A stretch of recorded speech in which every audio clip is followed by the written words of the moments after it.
자, 그러면 처음에 이제 사전에 통지를 해야 됩니다. 사전에 행정청은 이제 법을 위반한 사람을 단속했어요. 그러면 미리 당사자에게 그러한 내용을 통지를 하고 10일 이상의 기간을 정해서 의견 제출 기회를 부여해야 됩니다. 당신이 할 말이 있으면 하시오. 네. 여기 대해서 변명할 사항이 있으면 하시오. 네. 이렇게 의견 제출 기회를 10일 이상입니다. 그럼 의견 제출 해놓고 당사자는 이제 행정청의 의견을 진술하거나 필요한 자료를 제출할 수 있죠. 행정청은요, 그 제출된 의견을 읽어보니까 상당한 이유가 있어. 인정할 만해. 그러면 과태료를 부과하지 아니하거나 아니면 통지했던 내용을 변경할 수가 있습니다. 자, 그 다음에요. 그 다음 항목이 사실은 3번에 있는 과태료 부과라고 해야죠. 사실은 절차상으로 보면. 의견 제출 받았으니까 그 다음에 과태료 부과잖아. 근데 그 사이에 뭐가 있어야 돼요? 과태료를 산정해야죠. 먼저 얼마 정도의 행위에 얼마 정도의 과태료에 해당하는 행위인지 이걸 산정해야 됩니다. 자, 행정청과 법원은 과태료를 부과함에 있어서 질서위반 행위의 동기, 목적, 방법, 결과, 동기, 목적, 방법, 결과, 그리고 그 이후에 당사자의 태도와 정황, 당사자의 연령, 재산 상태, 환경, 그 밖의 사유, 이런 것들을 고려하도록 돼 있어요. 네. 근데 이런 거 쓸 때 말이지, 생각나는 대로 막 쓰다가 이제 실수할 수도 있습니다. 정확히 써야 됩니다. 예를 들어서 행위의 횟수, 위반한 횟수, 이런 거 쓰면 이건 없어요. 그죠? 여기 없죠? 그런 게 들어가면 안 됩니다. 자, 그 다음에 세 번째, 과태료의 부과. 자, 행정청은 서면으로 과태료를 부과해야 됩니다. 문서로. 그 서면에는 뭘 써야 됩니까? 질서위반 행위, 과태료 금액 명시해야죠. 그리고 납부 기한을 연기할 수도 있어요. 그 다음에 분할 납부 신청할 수도 있습니다. 이런 건 이제 국세징수법 규정에 따릅니다. 자, 과태료 감경이라고 나오죠. 과태료 감경.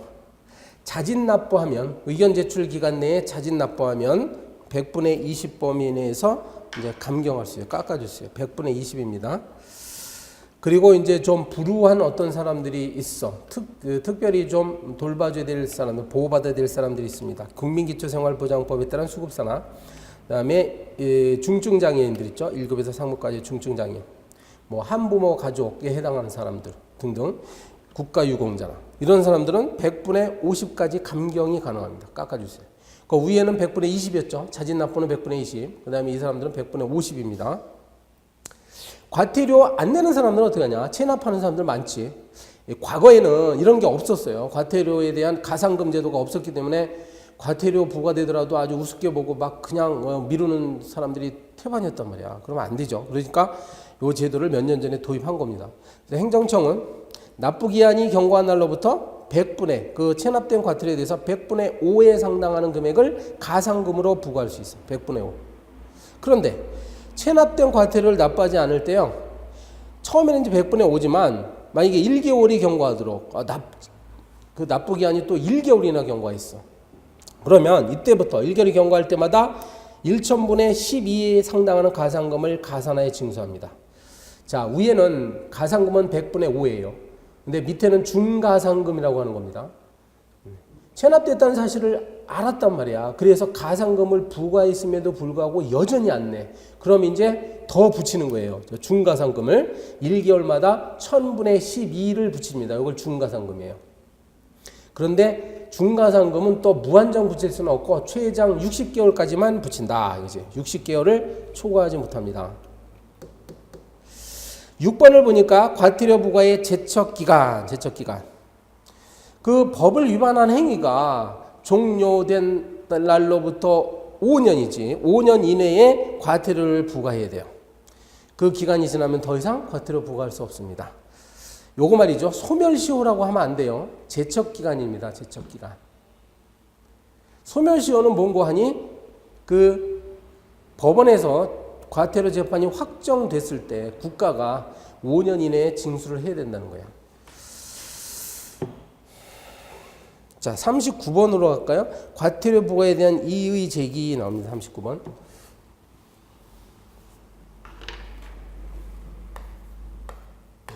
이의제기. 지금 아까 그거하고 구별해야 돼요. 의견 제출 있죠. 의견 제출은 10일 이상의 어떤 기간을 주어가지고 의견을 받아보는 것이고, 여기에 대해서 이제 받아본 다음에 과태료를 실제로 부과했어. 그럼 이의제기는 바로 이때 요 부과 처분에 대해서 이의제기하는 거예요. 네, 요거 60일 이내에 하도록 되어 있습니다. 60일 이내에 이의제기합니다. 자, 이의제기 기간은 과태료 부과에 불복하는 당사자는 통지받은 날로부터 60일 이내에 서면으로 이의제기가 가능해. 그럼 이의제를 하게 되면 과태료 부과 처분은 일단 효력이 소멸합니다. 이 말은 효력이 상실됩니다. 이 말은 당장은 과태료를 내지 않아야 된다는 거야. 부과 처분 자체는 부과 처분에 따라서 돈 내는 일은 없어요, 이제. 근데 이의제기 했다가 생각을 해보니까 마음이 바뀔 수도 있죠. 이의제기 했다가. 요 뒤에서 보는데요. 이의제기하면 원래 법원은 이의제기를 하면 행정청은 14일 이내에 법원에다가 통지를 하도록 되는데요. 그 행정청이 통지하기 전에 당사자는 이의제기했던 걸 철회가 가능해. 그래서 이의제기 철회할 수 있습니다. 언제까지? 법원의 통보 여부를 통지받기 전까지는 이의제기 철회합니다. 근데 이의제기가 없었으니까 이제 확정이 되는 거죠, 과태료는. 자, 아무튼 이의제기를 했어. 60일 이내 이의제기를 하면 2번 법원에 통보합니다. 법원에. 이의제기 받은 행정청은 14일 이내에 법원에 통보해야 돼요. 무엇을 첨부하겠어요? 이의제기를 받으려고 이에 대한 의견, 행정청의 의견하고 증빙서를 첨부해서 법원에 통보합니다. 통보를 꼭 안 해도 되는 경우 있겠지. 이의제기했다가 당사자가 아까 봤듯이 철회를 했다거나, 아니면 이제 이의제기 받아보니까 행정청이 요 이의제기 말이 맞구나라고 판단할 수도 있어요. 그럼 과태료 부과 처분을 스스로 취소하게 되면 이제 법원에 통보하지 않겠습니다. 그 다음에 2번. 이제 법을 위반한 사람이 한 사람이라면 그 사람 주소지 관할 법원에다 통보하면 되는데, 만일 한 10명이 같이 위반했어. 한 행위로, 똑같은 행위로 10명. 그럼 어느 법원에다가 이것을 통보하느냐, 이게 문제가 돼요. 그래서 이 여러 사람이 있을 때는 그 중에 한 명만 딱 잡아줘. 한 명에 대한, 1인에 대한 관할권 있는 법원에 이의제기 사실을 통보합니다. 그러니까 그러면 이제 그 법원에서 그냥 한꺼번에 10명을 다 다루는 거예요. 이제 10명의 주소가 다 다를 수 있기 때문에 그렇죠. 그 다음에요. 행정청이 이렇게 법원에다가 통보했다든지 하면 상대방한테 통지해줘, 당사자한테. 그럼 법원에 통보 안 했다는 사실도 또 통지를 하고. 자, 그럼 통보했어. 그럼 이제 지금부터 재판이 열리는 거예요. 그래서 과태료 사건은 당사자의 주소지의 지방법원 또는 그 지원에 관할로 합니다. 근데 이제 이런 경우가 있죠. 법을 위반하고 단속할 때의 주소지하고, 그리고 나중에 재판이 시작될 때 이의제기 했을 때 주소지가 다를 수 있어요. 그 사이 이사를 서울에 사는 사람이 인천으로 이사 갈 수 있겠죠. 그럼 어느 법원이 되느냐? 바로 통보, 행정청이 이의제기 사실을 법원에다가 통보할 당시에 그 사람의 주소지, 관할 법원이 됩니다. 뭐 이송 이야기도 또 밑에 있고요. 자, 40번 보겠습니다. 40번. 질서위반행위규제법상, 즉 과태료와 관련된 이 법률에는 이제 특이한 것들이 생겼죠. 그래서 예전에는 없었던 제도입니다. 40번 보면 이제 관허 사업 제한. 관청이 허가한 사업을 못하도록 제한한다. 정지시키거나 취소시키는 거예요. 어떤 사람이 갑이라는 사람이 이 질서벌, 자, 그래서 법을 위반을 했어. 근데 마침 이 사람이 A라는 행정청으로부터 허가를 받아가지고 이제 영업을 하고 있었다 이거야. 그러면 있죠? 행정처럼 같은 영업이 있죠? 요거를 정지시키는 거예요.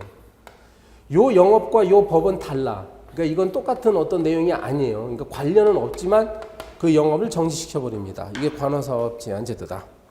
1번 사업의 정지 또는 허가 등의 취소. 행정청은 허가 등을 요하는 사업을 경영하는 자로서 다음 사유에 모두 해당하면 사업의 정지 또는 허가 등을 취소할 수 있습니다.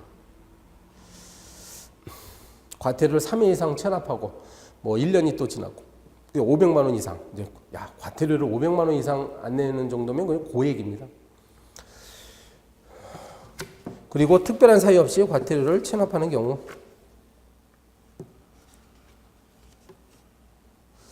만약에요, 요게 이제 이 경우는 요 법을 관할하는 곳이, 그러니까 법을 위반해서 이제 과태료가 부과되겠죠. 과태료 부과하는 관청하고 이렇게 영업을 허가내주는 관청하고 똑같을 때 화살표를 이렇게 해야 되겠네요. 그래서 과태료를 부과하는 그런 행정청하고 이게 A행정청이에요. A행정청이 또 갑에 대해서 영업을 허가할, 이게 똑같은 행정청일 때는 막바로 이렇게 영업 허가를 취소하거나 정지시키면 되는데, 혹시 이게 다른 기관일 수 있죠. 과태료 부과 처분은 A 기관인데 영업 허가권자는 B 기관일 수가 있어. 그게 바로 두 번째 항목이에요. 두 번째. 이런 다를 때는요, 과태료 부과 행정관청이 이러한 영업허가 관청에다가 허가 등의 취소를 요구할 수가 있습니다. 그 행정청이 여기서 말하는 주무관청은 이 영업허가 관청이에요. 영업허가 관청에 대해서 사업의 정지 또는 허가 등의 취소를 요구할 수 있어요. 근데 만약에 이렇게 요구했다가 나중에 과태료를 징수하면 그때는 요구를 당연히 철회해야 되겠죠. 그리고 이러한 주무관청은 정당한 사유가 없는 한 이러한 요청에 응해서 사업을 정지시켜야 됩니다.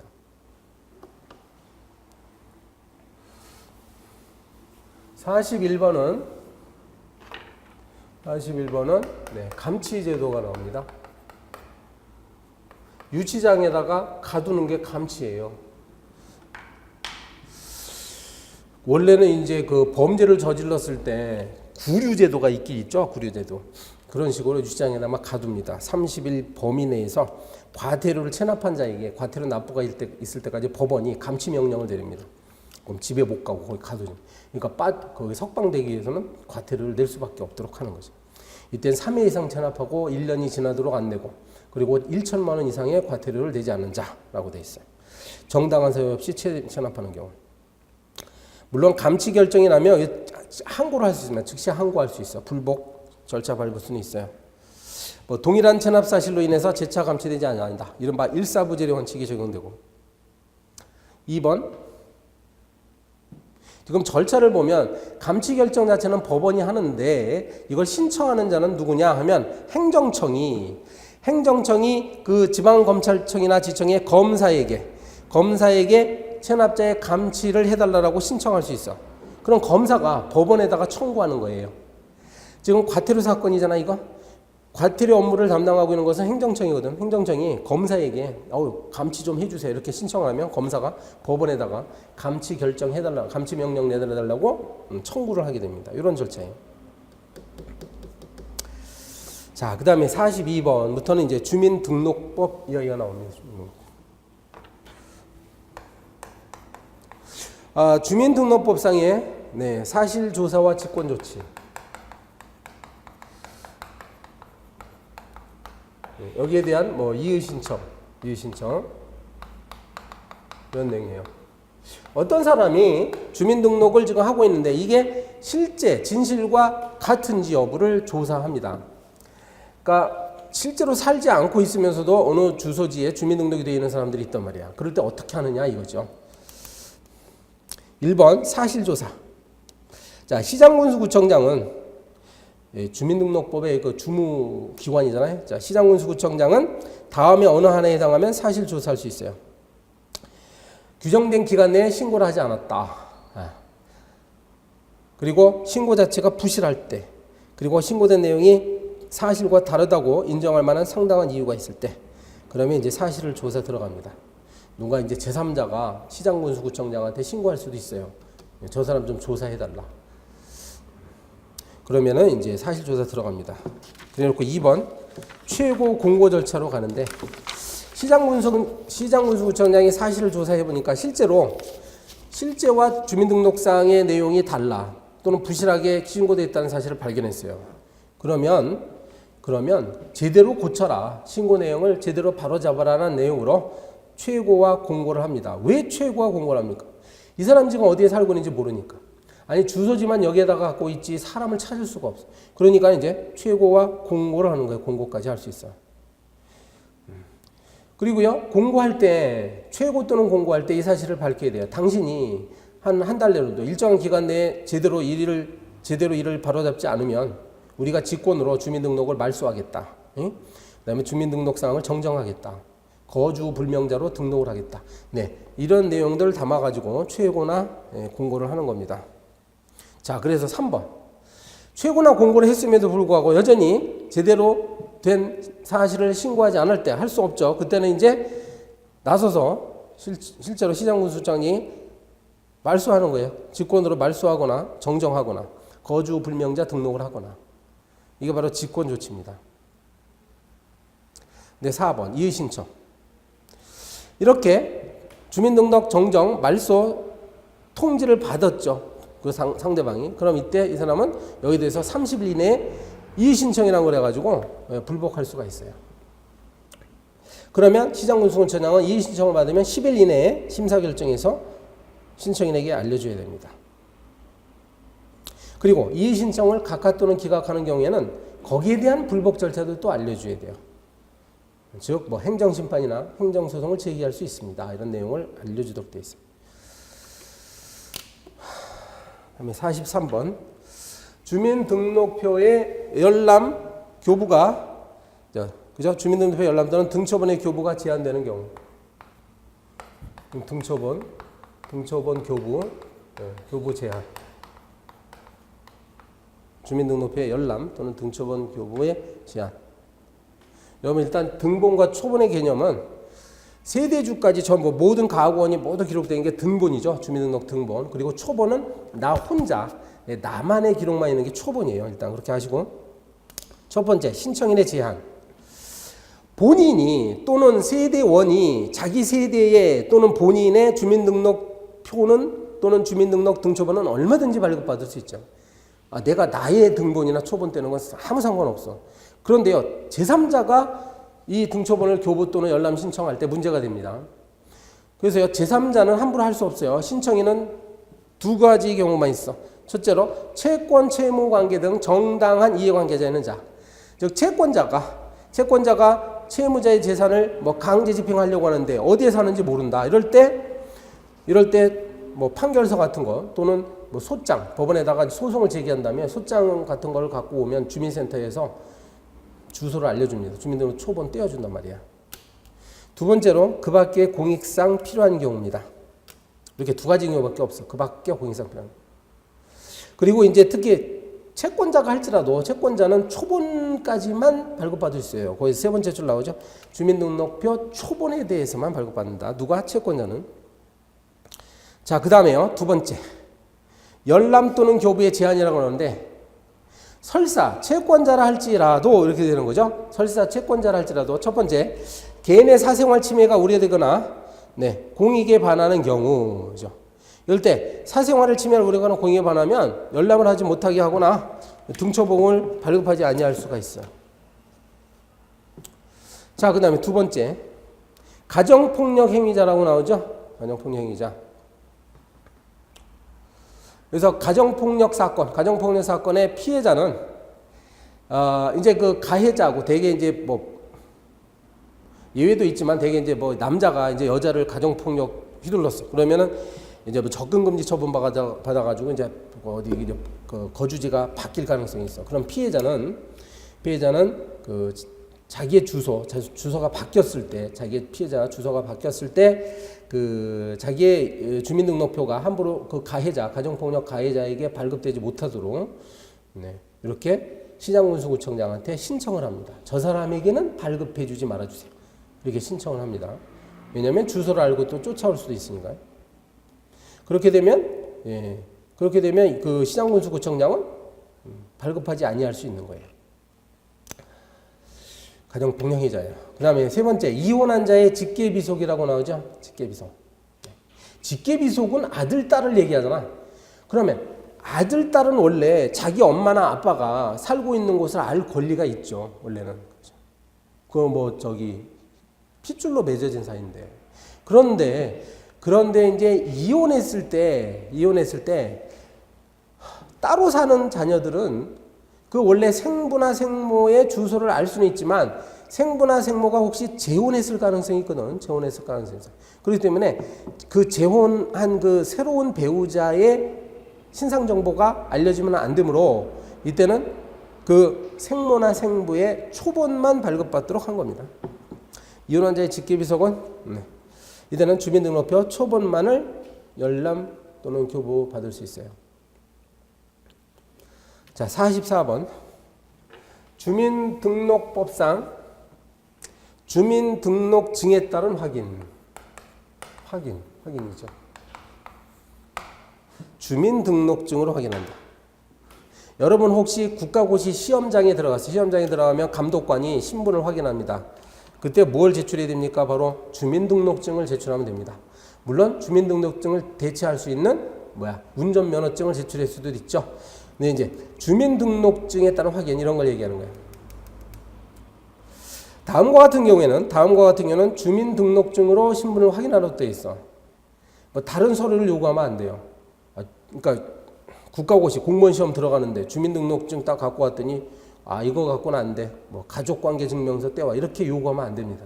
다음과 같은 경우는 주민등록증만으로도 신분을 확인하도록 되어 있는 거야. 그게 어느 경우냐? 민원 서류나 그 밖의 서류를 접수시킬 때, 특정인에게 자격을 인정하는 증서를 발급할 때, 그 밖의 신분을 확인하기 위하여 필요할 때입니다. 이게 원칙이야. 그런데 두 번째로 주민등록증 갖고 주민등록증이 아니더라도 신분을 확인할 수 있는 경우가 있습니다. 첫 번째 뭐냐면 그 민원 서류나 그 밖의 서류를 접수시킬 때 우편 방법으로 우송을 하는 경우가 있어. 그치? 등기 우편으로 이렇게 보낼 때는 거기에다가 내 주민등록증을 집어넣을 수는 없잖아요. 그러니까 이때는 다른 방법으로 뭐 주민등록 등본이나 뭐 초본을 제출하라 뭐 이런 식으로 할 수 있습니다. 그리고 주민등록증을 뭐 분실하거나 해서 현재 재발급 절차를 밟고 있을 때는 주민등록증이 없겠지. 세 번째로 법령에 따라 증명 서류를 제출하도록 되는 경우, 그 밖에 주민등록증으로 확인할 수 없는 경우가 있습니다.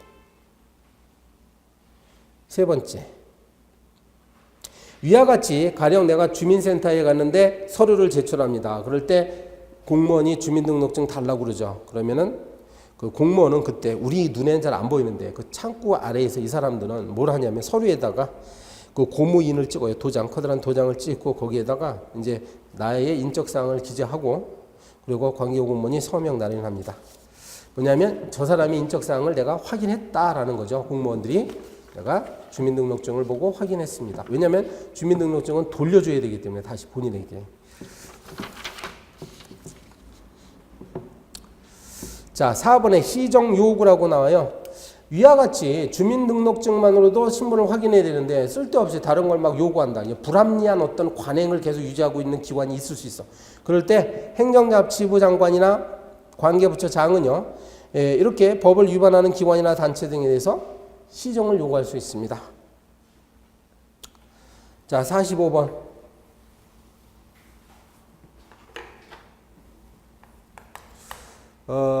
신고의 장소와 일반적인 신고 방법.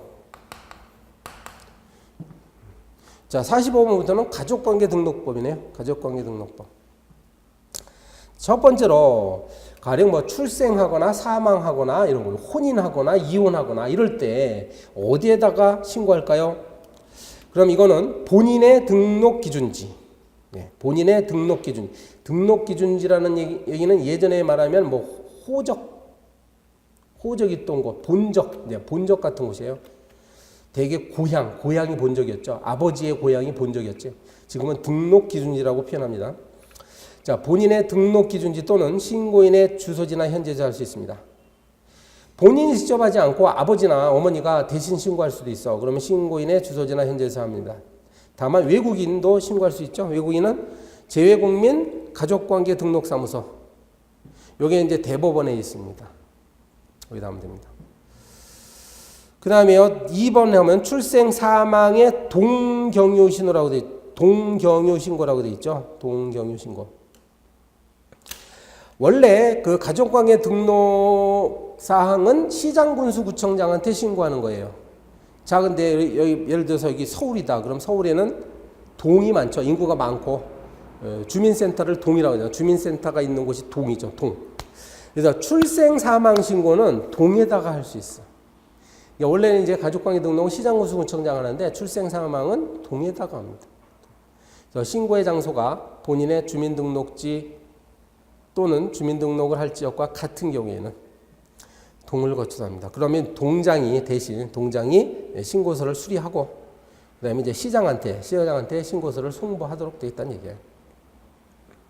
3번 신고 방법. 신고는 서면이나 말로 합니다.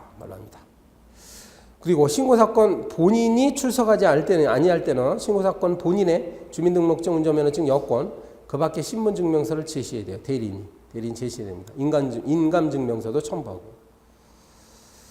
자, 4번 보시면 전자문서를 이용한 신고 제도가 있더라. 요즘은 이제 뭐 직접 주민센터에 가지 않더라도 구청에 가지 않더라도 인터넷을 통해서 전산정보 처리 조직을 이용하며 전자문서를 할 수도 있습니다.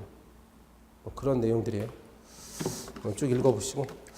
그 다음에 5번 항목으로 하면 신고서 기재사항 나오죠? 신고서 기재사항. 5번 신고서 기재사항. 신고서에는 다음과 같은 사항을 기재한다. 신고 사건, 연월일, 출생 연월일, 주민번호, 등록기준지, 주소. 그리고 신고인과 본인이 다르다. 어머니가 대신 신고한다. 그러면 그 본인, 그 아들의 등록기준지, 주소, 성명, 출생 연월일, 주민등록번호와 신고인의 자격 이런 것을 하도록 되어 있습니다. 주민번호를 기재하면 출생 연월일 기재는 생략할 수 있다. 주민번호 앞자리 6글자가 출생 연월이잖아요. 그 말이고. 46번 보시면 46번 네, 46번 가족관계 등록법상 등록부의 정정. 등록부가 뭘 잘못했으니까 그 내용을 바꾼다는 얘기예요. 어떤 경우가 있느냐? 등록부 기록이 무효화되거나 아니면 착오나 누락이 있을 때 이때 첫 번째 항목이에요. 시음면장의 통지라고 되어 있죠. 시음면장은 이 사실을 발견하면 지체 없이 신고인이나 본인에게 그 사실을 통지해야 됩니다. 두 번째로 2번. 시음면장이 직권으로 정정하는 수도 있어. 그 상대방을 알 수가 없을 때, 통지할 수 없을 때, 통지를 했으나 정정 신청을 하는 사람이 없다. 그리고 그 잘못이 시음면장의 본인이 잘못했기 때문에 이때는 감독법원의 허가를 받아 직권으로 정정을 해버립니다. 그 다음에 3번. 국가 또는 지자체의 공무원의 통지라고 되어 있죠. 다른 업무를 수행하던 공무원이 우연찮게 요 가족관계 등록부의 내용이 잘못됐다는 점을 발견할 수도 있어. 그럴 때는 등록기준지의 시음면장에게 통지를 합니다. 그럼 시음면장이 이걸 통지받아서 위에서 봤던 1번, 2번으로 가는 거예요. 그래서 직권 정정까지도 할 수 있고요. 4번 보시면 위법한 가족관계 등록기록의 정정이다. 가령 등록부의 기록이 법률상 허가될 수 없는 것. 예를 들어서 중혼. 한 번 결혼한 사람이 또 혼인한 내용으로 등록이 돼 있다. 이거는 안 됩니다. 이게 취소될 수 있어요. 그러면 이해관계인은 가정법원의 허가를 받아서 등록부의 정정을 신청합니다. 그러면 이제 허가 재판이 있었으면 재판 판결서 있죠. 판결서에 등본을 받아서 1개월 내에 제출하면 된다. 5번에 보시면 무효인 행위의 가족관계 등록 기록의 정정이다. 무효라고 돼 있어. 하자의 정도가 아주 중대하고 명백한 경우. 예를 들어서 친자가 아닌데 친자로 기록돼 있다든지. 막 이렇게 되면 이제 무효지요. 무효임이 명백할 때는 가정법원의 허가를 받아 등록부의 정정을 신청할 수 있게 됩니다. 그 다음에 6번 판결에 따라서도 확정 판결로의 등록부를 정정해야 된다. 네, 예를 들어서 막 개명 신청하면 이제 가정법원의 허가가 나죠. 그럼 이제 성을 바꿀 때도 이제 확정 판결서를 가지고 이걸 가지고 등록부의 정정을 신청하면 됩니다. 자, 47번. 네, 출생 신고와 관련되는 건데 47번은 특이한 장소에서의 출생 신고를 말합니다. 특이한 장소. 대개의 경우는 뭐 병원에서 어디에서 난다는 거예요? 첫 번째 말이죠. 우리 법에 규정된 게 항해 중의 출생입니다. 항해 중. 선박 속에서. 만약에 아이가 태어나면 그 선장 있죠. 선장은 24시간 이내에 항해 일지에다 이걸 기록해야 돼요. 그리고 서명, 기명 날려합니다. 그래 놓고 이제 그 그 대한민국 항구에 만약에 도착했어. 우리나라 항구에 도착했어. 그러면 선장은 이러한 항해일지의 등본을 그곳의 시음면장의 장 또는 재외국민 가족관계등록사무소의 가족관계등록관에게 발송하도록 되어 있습니다. 또는 만약에 외국의 선박에 정착을 했어. 그때는 선장은 그 등본을 재외공관장에게 발송하면 재외공관장은 다시 외교부 장관을 경위해서 재외국민 가족관계등록사무소, 이거 대법원에 있어요. 여기다가 발송합니다. 그렇게 돼 있고, 두 번째로 공공시설에서의 출생이라고 나오죠. 공공시설. 병원, 교도소, 그 밖의 시설에서 출생이 있었을 경우에 대개 요즘은 이제 병원에서 나잖아요. 산부인과 병원에서 나면 뭐 보통의 경우는 가족들이 가서 신고하는데 만약에 그 부모가 신고가 불가능한 경우가 있을 수 있어요. 병원도. 교도소에는 당연히 못 나오니까 신고 못 하죠. 그러면 이때는 당해시설의 장, 또는 관리인, 교도소장, 병원장 그런 사람들, 이 사람이 신고를 하도록 되어 있습니다. 자, 마지막으로 가족관계등록법상 국적의 취득과 상실. 요즘 국제화 사회잖아요, 국제사회. 그래서 특히 외국인들이 한국에 귀화하는 사람도 많고, 그래서 혹시 여기 나올 수도 있습니다. 국적. 여러분이 행정사 시험이잖아. 이제 한국말이 서툴고 그러면 외국인들이 이러한 절차들을 우리 행정사에게 맡길 가능성이 있어요. 잘 좀 봐두시기 바랍니다. 이 우리나라 대한민국 국민의 자격 요건을 정하고 있는 법이 국적법이라고 있죠. 국적법. 국적법에 따르면 여러 가지 방법으로 후천적으로 대한민국 국적을 취득할 수가 있어요. 외국인이. 첫 번째 그게 바로 인지죠. 인지라고 되어 있습니다. 인지라는 것은 이제 그 친부모가 오랫동안 떨어져 있던 어떤 자식을 내 친자라는 형식으로 인정을 하는 거예요. 저 아이는 내가 낳은 아이다. 나의 친자다라는 것을 결정하는 것이 인지입니다. 인지를 하게 되면 대한민국 국적을 취득할 수 있어요. 그럼 법무부 장관이 국적법에 따라서 이제 인지가 된 아이는 그 등록지의 시음면장에게, 그러니까 국적을 취득한 사람이 정한 등록기준지의 시음면장에게 이러한 사항을 통보해요. 그러면 통보받은 시음면장은 새롭게 등록부를 작성하는 거죠. 거기다가 등록부를 새롭게 신설한다는 얘기예요. 두 번째, 후천적인 국적 취득 방법으로서 귀하 방법이 또 있죠. 귀하. 외국인이. 참고로 우리 국적법에는 뭐 일반 귀하, 특별 귀하, 간이 귀하 이런 것들이 있습니다. 일반 귀하하려면 5년 이상 대한민국에 주소를 계속 두고 있어야 돼요. 그리고 그 기본적인 대한민국 국민으로서의 소양을 갖추고 있어야 되고, 독자적으로 생계 유지 능력이 있어야 되고, 그다음에 품행이 단정해야 됩니다. 이런 몇 가지 요건을 갖추면 법무부 장관이 귀하 허가를 해줄 수 있어요. 간이 귀하 같은 경우는 대한민국 남자한테 시집을 온 그런 뭐 외국인 여성 이런 경우가 많지. 이런 경우는 이제 거주 요건을 조금 1년이나 2년으로 단축시켜 가지고 귀하 허가를 내줄 수 있어요. 아무튼 이렇게 내줘서 이제 귀하 허가를 받으면 법무부 장관은 또 귀하 허가 받은 사람이 정한 시음면의 장에게 이런 사항을 통보하면 통보받은 시음면의 장은 새로운 등록부를 또 신설합니다. 작성합니다. 3번 국적 회복 허가라고 나왔어. 국적 회복. 이런 사람들이 있어요. 과거에 한국인이었는데 젊었을 때 외국으로 이민 갔습니다. 그래서 한국 국적을 상실하고 미국 국적을 취득했던 사람이 나중에 이제 나이 들어서 다시 한국인이 되고 싶어서 돌아오는 사람들이죠. 그럼 이때 한국 국적을 재회복한다라고 표현하는 거예요. 한국 국적을 회복하는데 이것도 법무부 장관이 허가해 줍니다. 이런 건 이제 귀화하고는 달리, 귀화는 원래부터 외국인이었으니까 그런 귀화 요건이 까다로운데, 이런 국적 회복 효과는 아주 간단해요. 그냥 법무부 장관이 대개 허가해 주죠. 그럼 이 경우도 또 역시 등록 기준지의 시음면 장에게 통보하면 또 등록부를 새롭게 작성할 수 있는 것이고. 4번 보시면 4번. 국적 취득자의 성과 본의 창설 신고라고 합니다. 성. 뭐 밀양 박씨 이런 게 밀양 박씨 이게 본이고 성은 박이라는 게 이제 성이죠. 그러면 성과 본을 창설하는데, 그러니까 외국인은 이런 게 없었으니까. 그럼 이거는요, 가정법원의 허가를 받아야 됩니다. 가정법원의 허가를 받아가지고 새로운 성과 본을 만드는 거야. 근데 혹시 거기 반과로 2번처럼요, 국적을 회복하는 사람은 과거에 한번 한국인이었던 경우가 있죠. 과거에 한국인이었던 사람은 국적을 회복하는 거야. 그 재취득이라는 게 있는데요. 재취득은 뭔고 하니, 외국인이, 원래부터 외국인이 한국 국적을 취득했다가 어떠한 이유로 잠시 상실당하는 경우가 있어요. 그랬다가 다시 법무부 장관에 신고하면 재취득할 수 있어.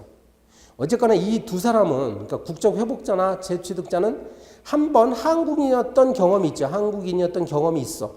그렇기 때문에 종전에 사용하던 대한민국식 성명이 있을 수 있단 말이야. 있죠. 그렇죠?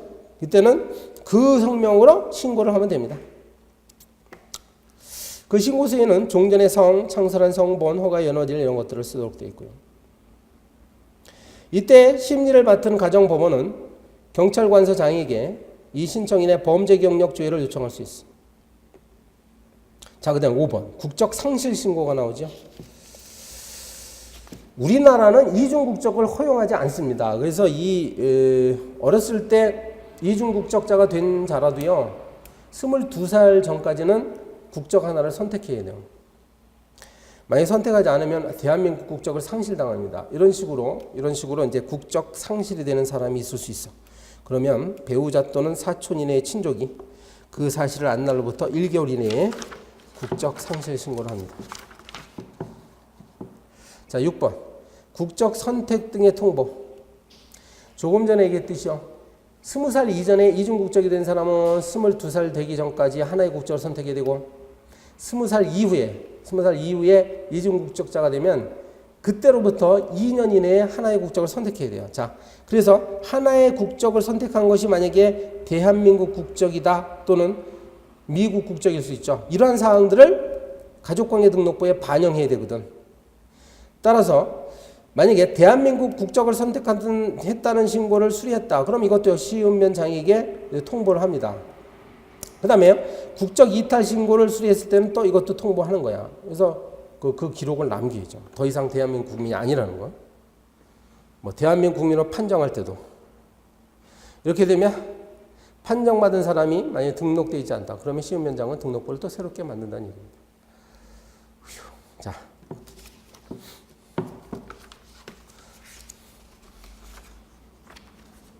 자, 이렇게 해서 나름대로 제가 중요하다고 생각하는 내용들 한 50개 정도 주제를 골라가지고 여러분과 같이 한번 살펴봤습니다. 2차 시험은, 객관식이 아닌 2차 시험은 시험장에서 목차가 떠올라야 됩니다. 무슨 문제가 나왔을 때 소목차들, 가능한 한 목차를 많이 뽑아내는 사람이 유리해요. 일단 제가 보기에 목차마다 배점이 되어 있기 때문에 그렇습니다.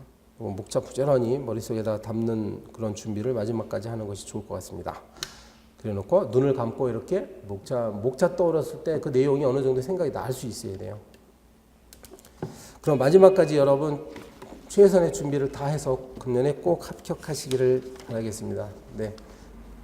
그러면 이상으로 마치겠습니다. 네, 고맙습니다.